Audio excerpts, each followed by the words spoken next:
We have copies of the, well, it looks like most of them are gone now, but there were copies of the indictments and the detention letter on that table.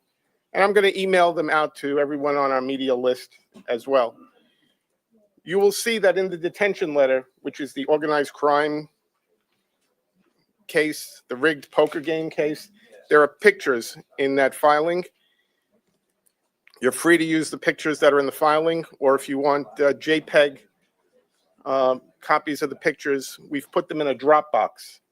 So if you want the JPEG versions of those pictures, send me an email, and I'll send you an invitation to the Dropbox, so you'll have access. You can then download those pictures, okay? And as to probably two of the defendants here that are getting the most media interest, Chauncey Billups and Terry Rozier, they're going to appear in federal courts in the districts where they were arrested. Terry Rozier will be appearing in federal court in Orlando, Florida, sometime this afternoon. I can't tell you precisely, but sometime around 1 or 2 o'clock. Chauncey Billups in federal court in Portland. I don't know approximately what time that would be. They will both be arraigned on their indictments. They're in separate indictments, but they'll be arraigned on their indictments here in Brooklyn at a future date. The defendants that were arrested here in our area will be arraigned across the street sometime this afternoon.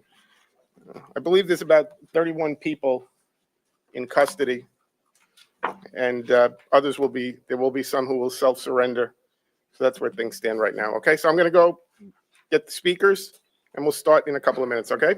Anybody have any questions? It's John, John, Marzulli, Marzulli, at usdoj.gov. Okay, see you in a couple of minutes. Can you spell your last name again?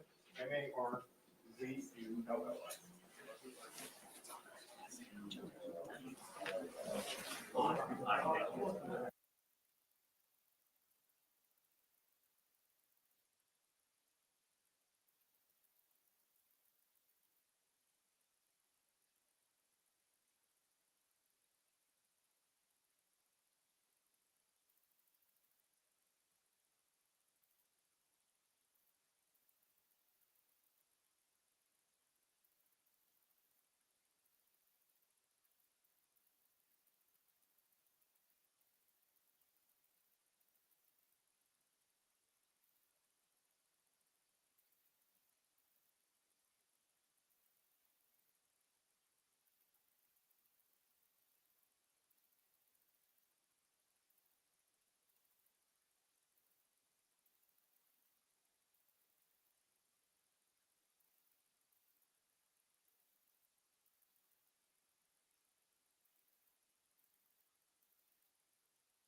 Good morning, everybody.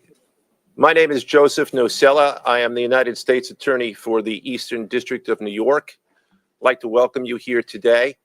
In addition, we have with us today FBI Director Kash Patel, FBI Assistant Director in Charge Christopher Rea of the New York Field Office, Special Agent in Charge of the New York Field Office Leslie Bakshi's, New York Special Agent in Charge of Homeland Security Ricky Patel, Newark Special Agent in Charge of Homeland Security Michael McCarty, Police Commissioner Jessica Tisch, Chief of Detectives Joseph Kenny, and the Executive Director of the Waterfront Commission, Phoebe Sorrell. I'm now going to turn the podium over to FBI Director Kash Patel. Good morning. Today we are here in New York to announce a historic arrest across a wide-sweeping criminal enterprise that envelops both the NBA and La Cosa Nostra. The men and women up here standing with me represent a small portion of the leadership team that brought profound justice in an era that needed it more than any. I'll just highlight some of the details in the case and the FBI work, and then you'll hear from the others. But as you now know, individuals such as Chauncey Billups, Damon Jones, and Terry Rozier were taken into custody today, former, current NBA players and coaches. What you don't know is that this is an illegal gambling operation and sports rigging operation that spanned the course of years. The FBI led a coordinated takedown across 11 states to arrest over 30 individuals today responsible for this case, which is very much ongoing. Not only did we crack into the fraud that these perpetrators committed on the grand stage of the NBA, but we also entered and executed a system of justice against La Cosa Nostra to include the Bonanno, Gambino, Genovese, and Lucchese crime families. And you'll hear more about those details today.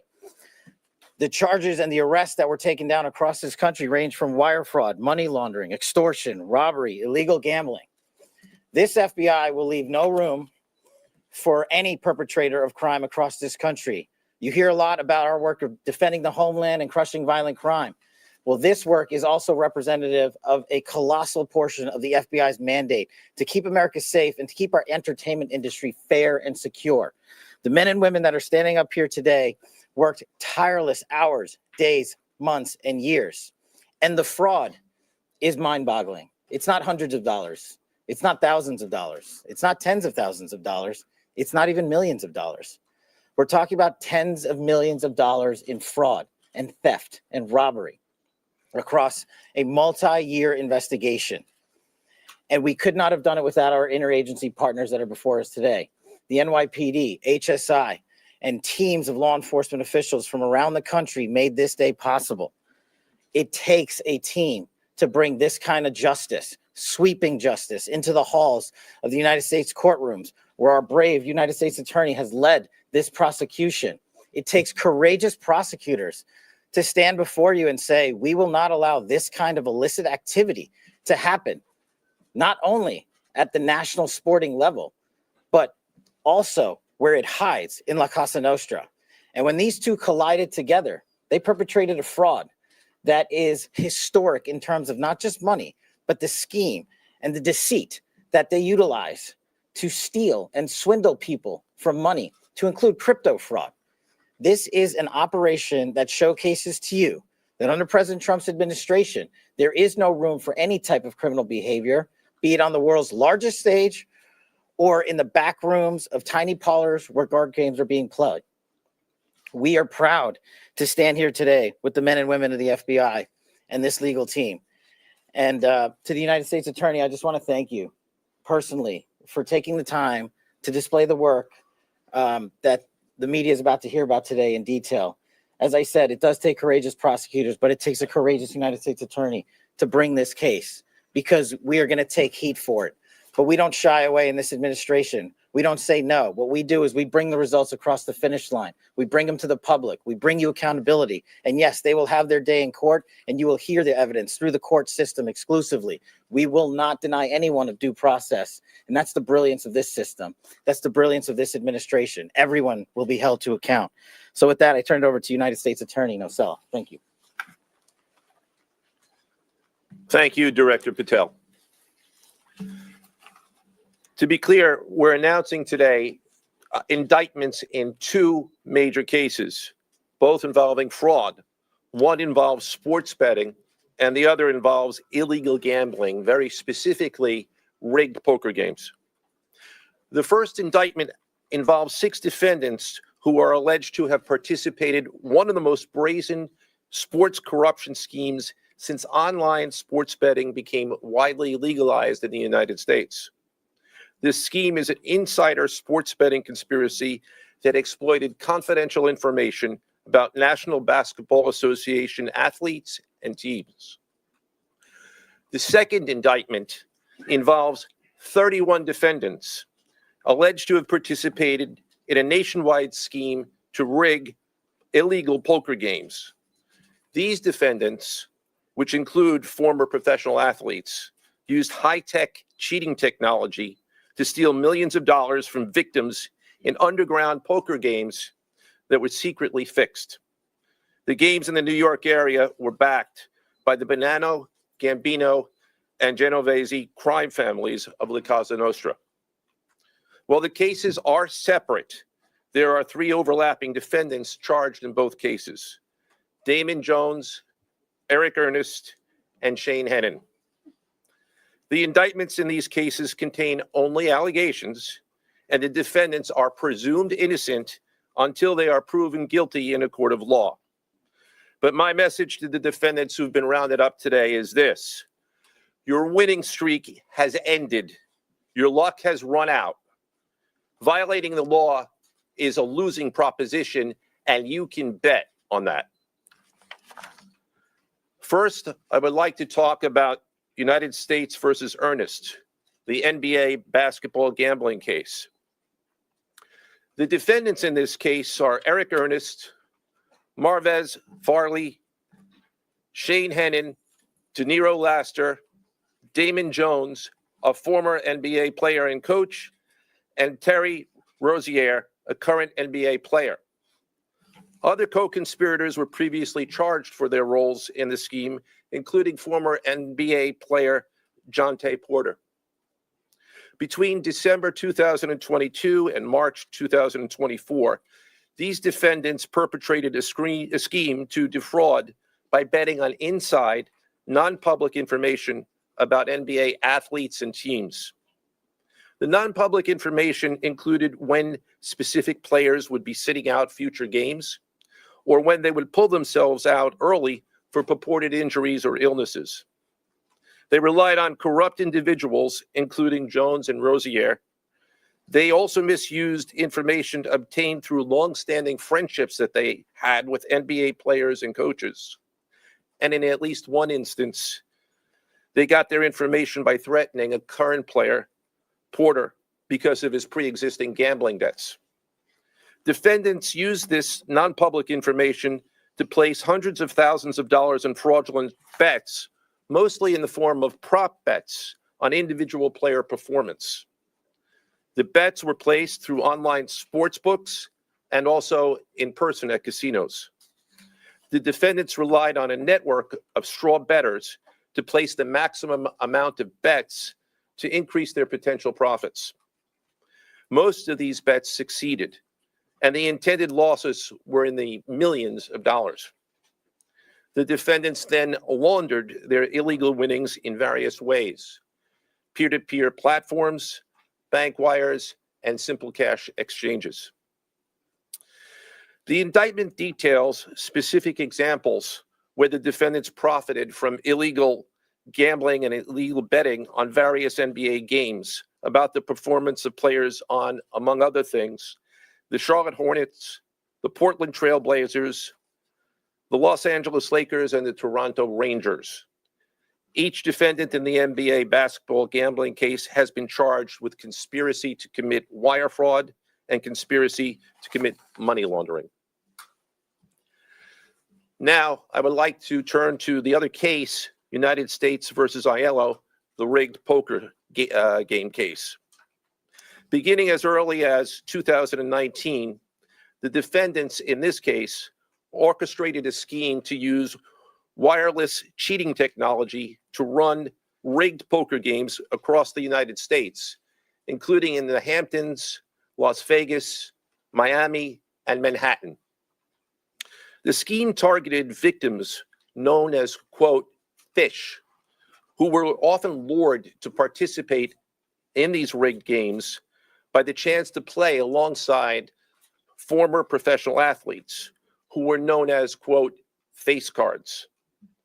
The so-called face cards included the defendant, Chauncey Billups, who at the time of the scheme was a former NBA player and is currently the head coach of the Portland Trail Blazers, and also Damon Jones, a former NBA player and coach. What the victims, the fish, didn't know is that everybody else at the poker game, from the dealer to the players, including the face cards, were in on the scam. Once the game was underway, the defendants fleeced the victims out of tens or hundreds of thousands of dollars per game. The defendants used a variety of very sophisticated cheating technologies, some of which were provided by other defendants in exchange for a share of the profits from the scheme. For example, they used off-the-shelf shuffling machines that had been secretly altered in order to read the cards in the deck, predict which player at the table had the best poker hand, and relay that information to an off-site operator. The off-site operator sent the information via cell phone back to a co-conspirator at the table, and that person at the table was known as the quarterback. The quarterback then signaled secretly the information he had received from others to others at the table, and together they used that information in order to win their games and to cheat the victims. Defendants used other cheating technologies such as poker chip tray analyzers, which is a poker chip tray that secretly reads cards using a hidden camera, special contact lenses or eyeglasses that could read pre-marked cards, and an X-ray table that could read cards face down on the table. What you see depicted on a screen right now is an example of the X-ray table that reveals the cards. Although they are face down on the table, they can be read because of the X-ray technology. The mafia, specifically members and associates of the Bonanno, Gambino, and Genovese organized crime families, had pre-existing control over non-rigged, illegal poker games around New York City. As a result, they also became involved in the rigged poker games, helping to organize the games and taking a cut of the proceedings, and working to enforce the collection of debts. The defendants laundered their proceeds, including through cash exchanges, the use of multiple shell companies, and through cryptocurrency transfers. As part of the scheme, some of the defendants and their co-conspirators also committed acts of violence, including the gunpoint robbery of a person in order to obtain a rigged shuffling machine, and extortions that were perpetrated against victims in order to ensure that they repaid their gambling debts. Defendants who participated in the rigged poker scheme are charged with wire fraud conspiracy. Other defendants have been charged with crimes including illegal gambling, money laundering, Hobbs Act robbery, and extortions. This case demonstrates our office's unrelenting commitment to fighting the scourge of organized crime in whatever form it takes. I'd like to conclude my remarks by thanking the incredible hard work of our law enforcement partners, including the FBI, Homeland Security, the NYPD, and the Waterfront Commission. I also want to thank the dedicated prosecutors who built these two cases and who are standing to my right. Benjamin Weintraub, David Bourbon, Caitlin Farrell, Michael Gibaldi, Irisa Chen, and Sean Sherman. They had the assistance of paralegal specialists Liam McNett, John Schneider, Marlene Bosler. Also deserving of our thanks because of their outstanding investigative work on the NBA case are FBI Special Agents Russell Lantier, Dominic Mariani, Amy Giaroso, Shane Wilkins, and Supervisory Special Agent Luke Hardison. On the rigged poker game scheme, outstanding work was performed by FBI Special Agents Thomas Cribbin, Jeff Boriola, Jonathan Corona, Alexander Silverman, Amy Campanaro, and Supervisory Special Agent Michael Malahi, as well as NYPD Task Officer James McCullough, and from Homeland Security, Supervisory Special Agent Charles Freund, and from the Waterfront Commission, Detective Paul Shimborski. Finally, I want to note that the investigations in both cases are ongoing, and we encourage anyone with information about either scheme to please contact the FBI. Now I would like to turn the podium over to Special Agent in charge of the New York Field Office, I should say the Assistant Director in charge of the New York Field Office of the FBI, Christopher Rea. Chris?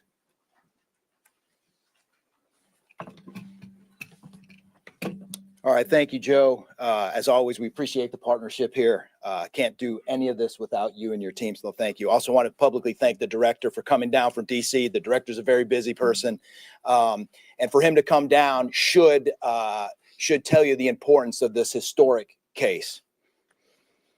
I'm Christopher Rea, the Assistant Director in charge of the FBI New York Field Office. Today, as you've heard, our office conducted a massive nationwide takedown from 2 indictments of 34 defendants for their alleged involvement in 2 separate illegal poker and sports betting schemes where, as you heard, the odds were rigged in their favor. Among these defendants are 13 members and associates of the Bonanno, Gambino, and Genovese crime families, to include capos and soldiers from these families. Additionally, as you heard, current and former NBA coaches and players are also implicated, to include Chauncey Billups, Damon Jones, and Terry Rozier. 3 of the named defendants are charged for their alleged roles in both schemes. This alleged illegal gambling operation hustled unwitting victims out of tens of millions of dollars and created a financial pipeline for La Cosa Nostra to help fund and facilitate their organized criminal activity. Victims were attracted to play alongside well-known professional athletes and coaches like Chauncey Billups, only to be unknowingly deceived through rigged shuffling machines, fixing the odds in their favor, as alleged, and as you just heard from the U.S. Attorney's Office. This alleged scheme wreaked havoc across the nation, exploiting the notoriety of some and the wallets of many to fund the Italian crime families here in New York. Let me be clear about this fact. The FBI has not and will never take their eye off the ball when it comes to Italian organized crime in this city, specifically the LCN and the 5 families here in New York. We are not going to permit any criminal enterprise, whether it be Italian organized crime, Asian organized crime, Eurasian organized crime. We're not going to permit any of those organized crimes, families, and organizations to operate in our city or our country, as evidenced by the 11 states that were also participating in this operation today. The FBI office here in New York remains committed to eradicating all unlawful revenue streams fueling this criminal activity. As with most cases we've worked, this is only the tip of the iceberg for the FBI and the U.S. Attorney's Office. Our LCN squad agents and analysts are continuing to work day and night with the Eastern District of New York to ensure members and associates of the 5 families cannot continue to wreak havoc in our communities. Today would not have been possible without the tireless efforts and dedication of the FBI New York Eurasian Organized Crime Task Force, which, as you heard, was led by Supervisory Special Agent Luke Hardison, and the Italian Organized Task Force, which was led by Supervisory Special Agent Mike Malahi. And coincidentally, Supervisory Special Agent Malahi is going out on a positive as he is retiring at the end of this month for 30 years of dedicated service to the FBI, and that deserves a hand. He's what we call a legend here at FBI New York. Additionally, obviously, we cannot do this alone without our partners. I want to extend my appreciation to Homeland Security Investigations Special Agent in Charge, Ricky Patel. Of course, we do nothing in this city without the NYPD. New York City Police Department Commissioner Jesse Tisch, thank you, ma'am, for all your work and all your resources that you dedicated to this. And New York Waterfront Commissioner Phoebe Soriel for their agency's assistance and support throughout this lengthy and complex investigation. Our collective efforts ensured these subjects will face accountability, like the director said, for their alleged wrongdoings. Thank you, and I'll now turn it over to Special Agent in Charge of HSI, Ricky Patel.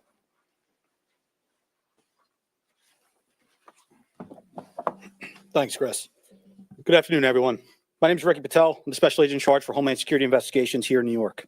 This morning, hundreds of special agents and investigators with HSI, the FBI, the New York Waterfront Commission, and the NYPD descended upon the homes of individuals who for years have operated with the false sense of impunity, a false sense of incivility.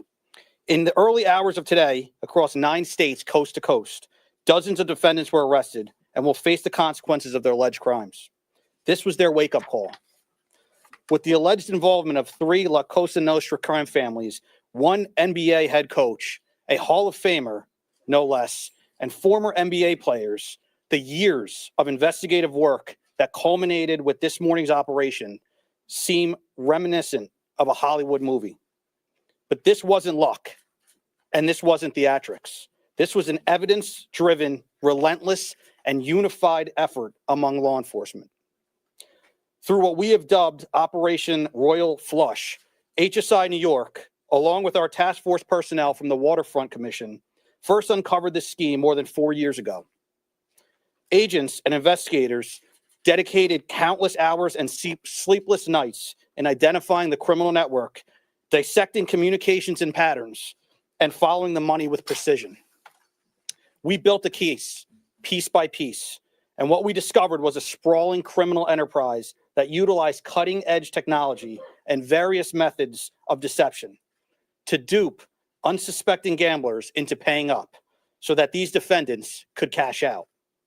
As alleged, this sophisticated conspiracy cheated victims out of at least $7 million and placed the public and the defendants alike at risk. This case involved global reach, financial depth, and the patience to dismantle complex financial criminal enterprises from the inside out. When criminal organizations attempt to launder profits through our country, HSI connects the dots and shuts it down. To anyone who thinks intimidation, fraud, or violence will shield their profits, understand this. If you are exploiting our communities, expect HSI and all of our law enforcement partners at your door. I would like to thank all our partners here today. Obviously, the United States Attorney's Office for the Eastern District of New York, the Waterfront Commission, the FBI, the NYPD, and the prosecutors that will carry this forward. Today's arrests are not an endpoint. They are the start of accountability. Thank you, and I now turn it over to Police Commissioner Jessica Tisch.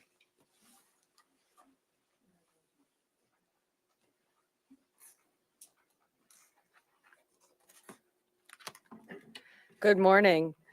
Thank you to Director Patel, Assistant Director Rea, and U.S. Attorney Nocella. What we're announcing today is not just another takedown. It's the result of more than 2 years of coordinated investigative work by the NYPD's Joint Organized Crime Task Force and the FBI. 2 cases that exposed criminal networks led by 34 individuals who believed the rules did not apply to them. They hid behind layers of complexity, behind money, and behind influence, believing those things would shield them from accountability. The first case, Operation Nothing But Bet exposed a gambling ring built around professional basketball, where players and associates allegedly used inside information to manipulate prop bets on major sports betting platforms. They placed wagers on unders on players to score less, rebound less, assist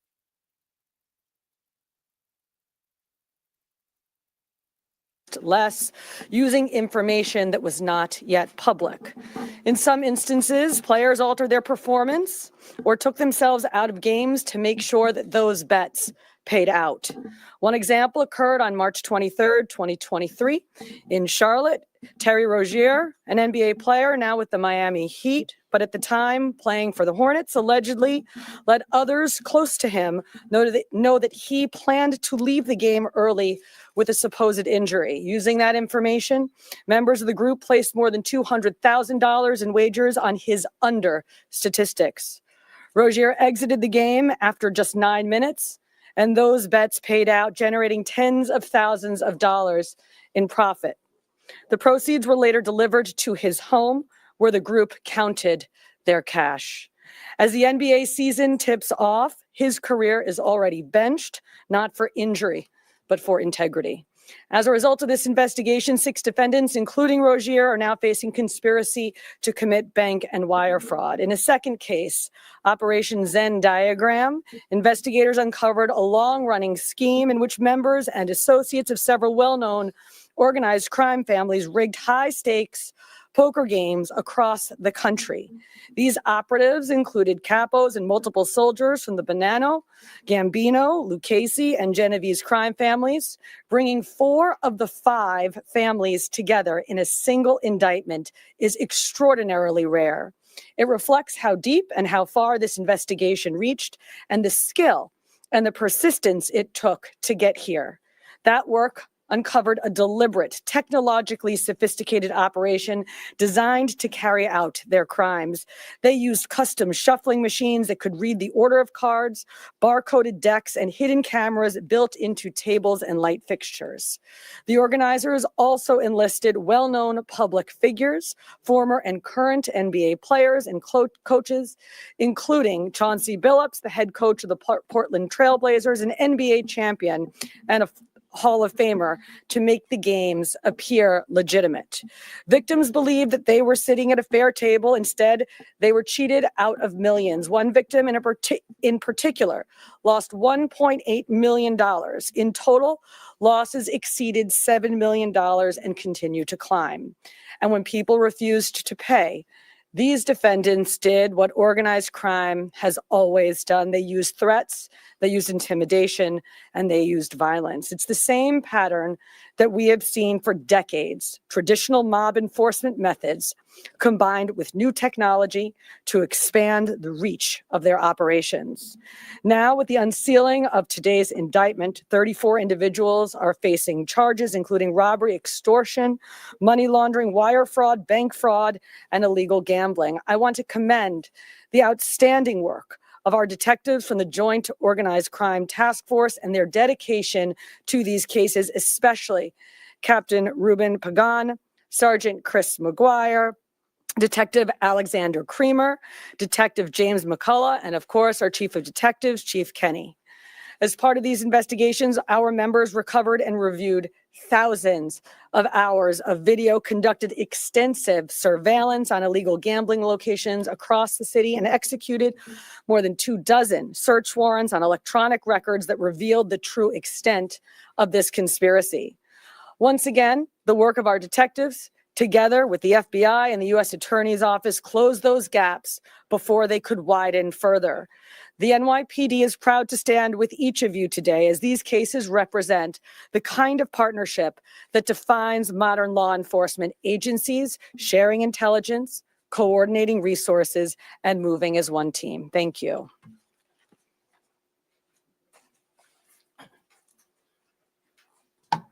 If anyone has any questions that they'd like to ask, now's the time. I had a question about the structure of the case. Is it the investigation into one case, did that lead into the discovery of the other? you talk more about the link between the two?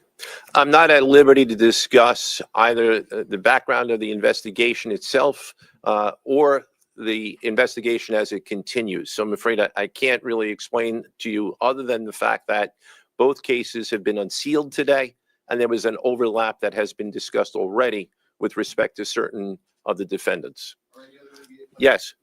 Dante Porter claimed that he had a gambling addiction. Did Rozier or Billups or David Jones claim the same thing at all? With respect to any allegations or defenses that have been made by any of the defendants, they will have their opportunity to present them in court. We're not here to air those at this time or to discuss them. Yes. You said the investigation is still ongoing. There seems to be several players referenced in the indictments, some that may have potentially passed on information. Is there a possibility of future arrests of NBA players in connection to the sports gambling operation specifically? As I said, I can't discuss ongoing investigations. The investigation is ongoing, which by definition means that there will be further evidence uncovered at a minimum. And there's always that possibility, but I can't comment any further with respect to that. Yes. Thank you. Director Patel, you had said in your comments, we're going to take heat for this case. Why do you say that? And what efforts might you take to counter that? It's not popular to go after some of the defendants that we went after today, but justice is served blindly. And how do we countermand that? Simple. The unsealing of these indictments today shows the force of the Department of Justice and our great Attorney General and the leadership that we have at the FBI and the team here to specifically mete out justice. And look, let's not, mince words. This is the insider trading saga for the NBA. That's what this is. That's why we are going to take heat. But as the evidence comes out, as the indictments are unsealed, you will see the extensive work these men and women put in, countless hours over years, and that's how we countermand it. So the dates of these indictments that they were filed are October 9th and October 16th. Can you talk about the timing of moving in now? Why now? We will not publicly discuss the timing of when we do takedowns. I will only say that we do takedowns in a coordinated fashion with our law enforcement partners and the U.S. Attorney at the appropriate time to make sure that we ensure the integrity of the investigation, as the United States Attorney said, an investigation that is very much ongoing. Director Patel, you said insider trading for the NBA. What are the implications of this case for other sports leagues and for the legal gambling industry in general? Simple. If you're participating in the legal gambling industry, you got nothing to worry about. If you're participating in illegal conduct, you got everything to worry about, and this case shows it. Did the illegal conduct cross with the legal sports betting platforms in any capacity? And if so, is that the search warrants that the police commissioner just referenced? I'm not sure I quite understand your question. You're asking if the illegal conduct... If it crossed with like the sports betting industry or the online sports. The sports books themselves are victims in this case. They themselves did not, as far as our investigation has concluded, they did not perpetrate anything unlawful. Are you able to say which sports books or online outlets they use to make these bets? I'm not going to respond to that at this time, but that information will be made public. Yes. Can you identify the access point where these co-conspirators were able to recruit these, famous people to partake in the schemes? When you say the access point, They were able to recruit them. I'm not sure which case you're referring to. Oh. So Well, Rozier, how he was recruited, Damon Jones in the NBA scandal, and then Billups for the poker. we're not at liberty to say that at this time. That will be revealed in due course. Yes. What is your question, sir? Hey, thanks for being here. You just said that the sports books themselves are the victims, at least in the indictment involving Terry Rozier and others. They're among the victims. Okay, but those companies make, as we all know, they make a crazy amount of money off of a lot of everyday Americans make bets and mostly lose them. Are you concerned with a jury potentially not being sympathetic in a case where the victims, as you say, are these multi-million or billion-dollar gambling companies? Let me repeat that all of the defendants themselves are presumed innocent. We believe that at a trial, when they have the opportunity to present their defenses if they chose, because they're not required to, we will come forward with the evidence to demonstrate their guilt. Yes. I'm sorry. Did the NBA cooperate with this investigation? The answer to your question is yes, the NBA has cooperated with the investigation. Yes, sir. There's been a reason to believe there's an associated college basketball element to this. Can you confirm that, or is there another investigation or part of this investigation that will have college basketball? The investigations that we announced today did not involve college basketball. Last question, last question. Yes. There was an emphasis on the Italian crime presence, organized crime in New York. Can you give us a sense of the strength and status of Italian organized crime in New York right now? No, I'm sorry. That would be a question that goes beyond what we're here to discuss today, which is these two indictments. Thank you. Everybody.